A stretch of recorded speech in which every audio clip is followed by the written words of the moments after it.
আজ আমি আপনাদেরকে নিয়ে যাব একটি মা কালীর অনেক পুরনো মন্দির, যেটি 750 বছর পুরনো। আর এই মন্দিরটি বসিরহাটের কাঁকড়ায় দ্বাদশ কালী মন্দিরের নামে পরিচিত।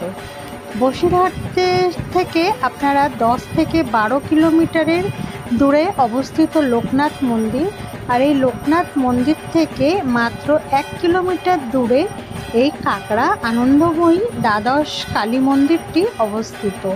তবে এই মন্দিরের বয়স সম্পর্কে সঠিক কেউ বলতে পারে না। এটি 750 বছরেরও পুরনো এই কালী মন্দিরটি। আজ আমি আপনাদেরকে এই মন্দিরেরই কিছু রহস্যও জানাবো। লোকনাথ মন্দির যেটাকে বললাম কচুয়া ধাম এটা, আর এই লোকনাথ বাবার জন্মস্থান এখানে। আর এই লোকনাথ বাবার যে বাবা ছিলেন এই কালী মন্দিরে স্বয়ং নিজে এখানে পুজো করতেন। আর এই মা কালী এখানে কিন্তু স্বপ্ন দিয়ে এসেছিলেন। এই মন্দির তৈরি হয়েছিল নবাব আলীবর্দী খাঁয়ের আমলে। আর এই গ্রামের লোকরা এই মন্দিরকে ভীষণভাবে মানে। দূর দূরান্ত থেকে ভক্তরা ছুটে আসে এই মন্দিরে।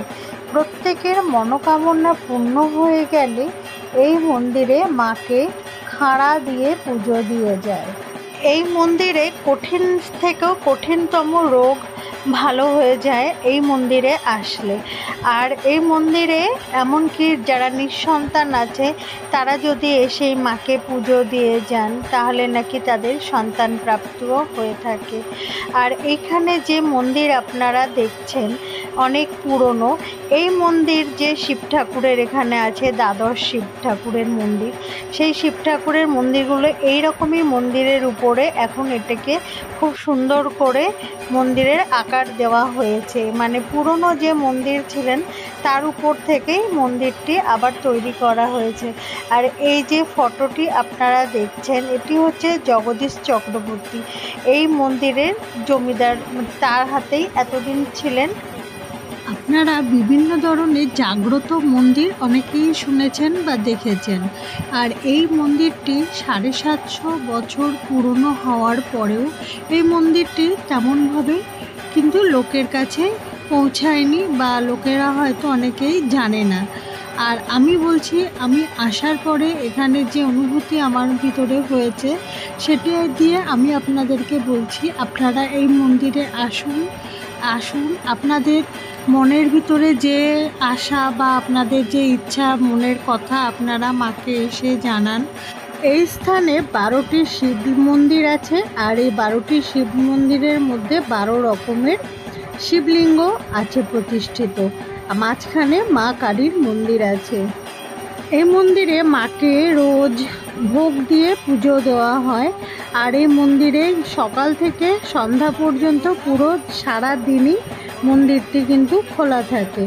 এইখানে আপনারা যখন ইচ্ছা আপনারা এখানে সেই সময় আসতে পারেন। অমাবস্যাতে, প্রতি অমাবস্যাতে এখানে যজ্ঞ করা হয়।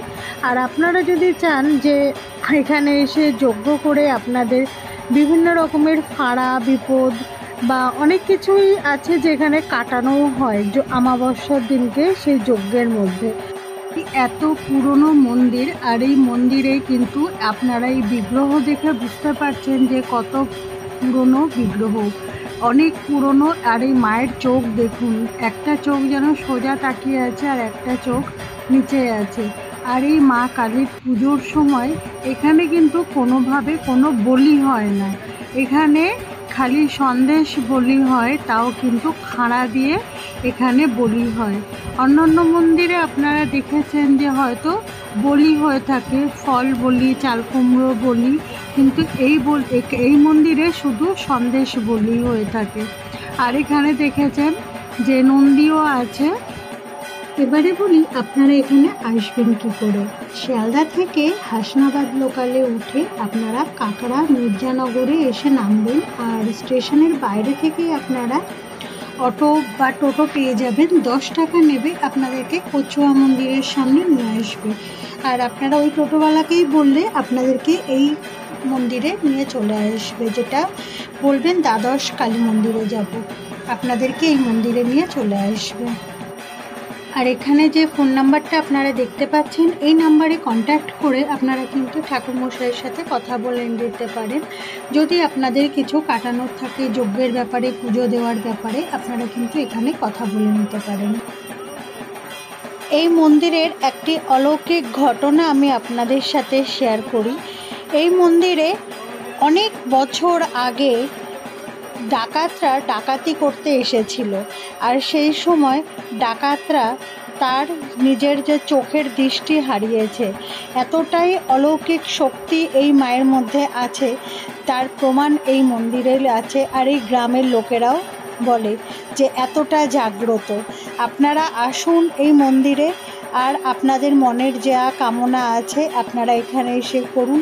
কেউ আজ পর্যন্ত এই মন্দির থেকে খালি হাতে ফেরেনি, আপনারাও ফিরবেন না।